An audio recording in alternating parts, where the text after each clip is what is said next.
Okay.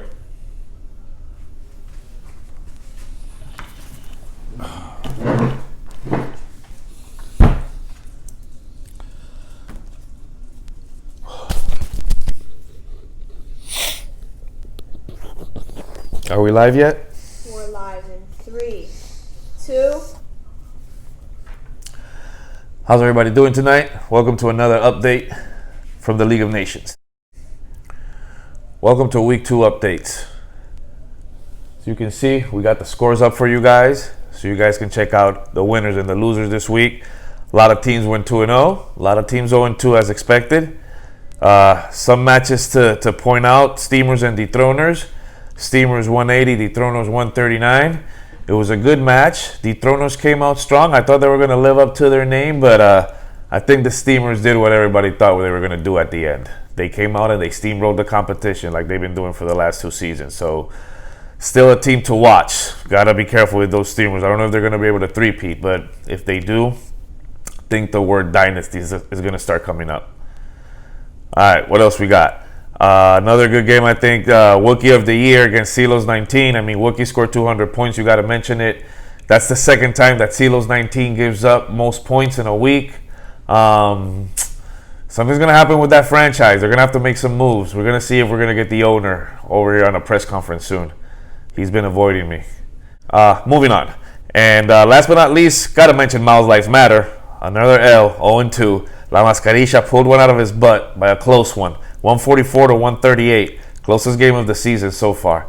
Let's see what happens. He probably is going to have a whole new different team by week 3. Crazy Wyver Mao should be the name of his team. All right, and they tell me now that we're getting live. And yes, we have Wookiee of the Year with us. Welcome, Wookiee of the Year. Thank you for joining us, sir. So we'll get right into it. Your team doubled the amount of points scored from week 1 to week 2. Is this inconsistency something to be expected for the rest of the season?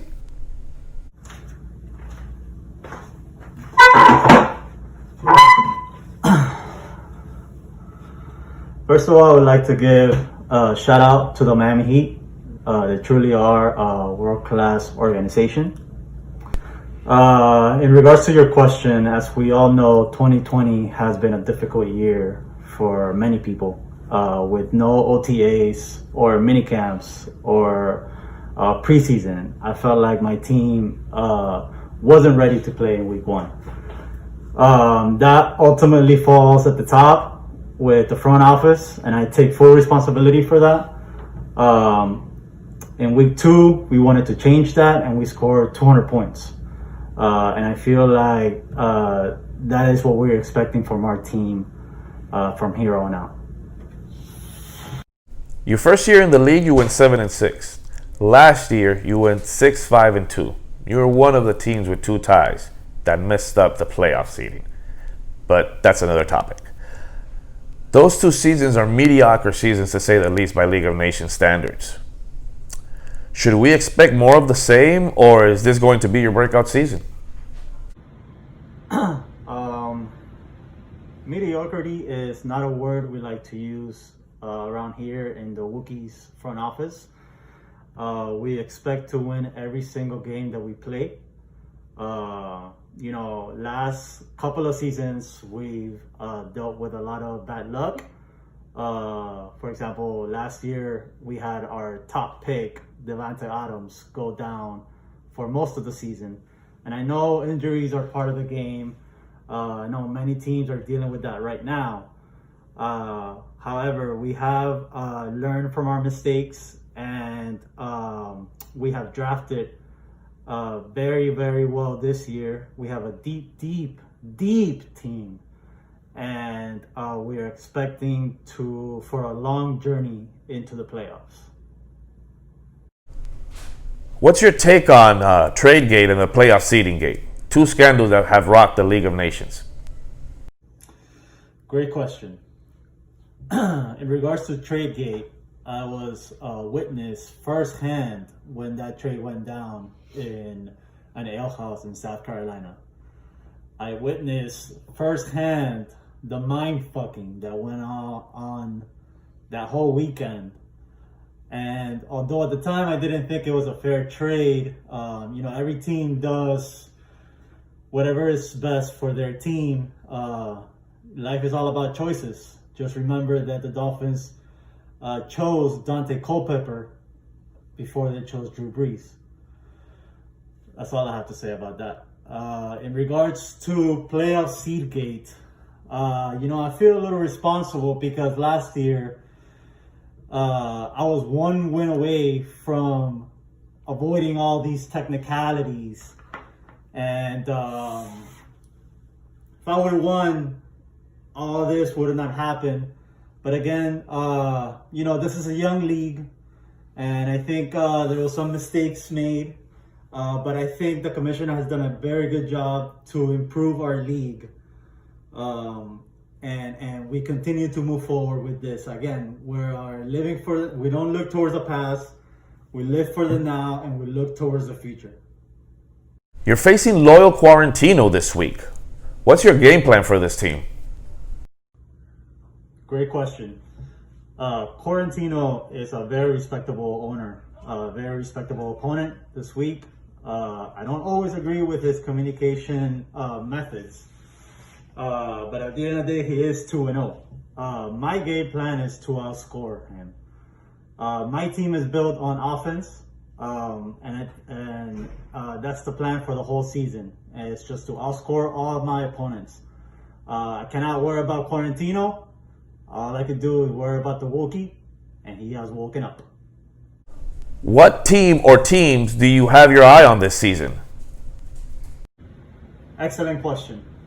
One team, obviously, that I am keeping my eye out on is the Steamers. Obviously, the champs, you're always going to have an eye out for them when you're at the top. Everybody's gunning for you, so that's definitely one team that I'm going to keep my eye on.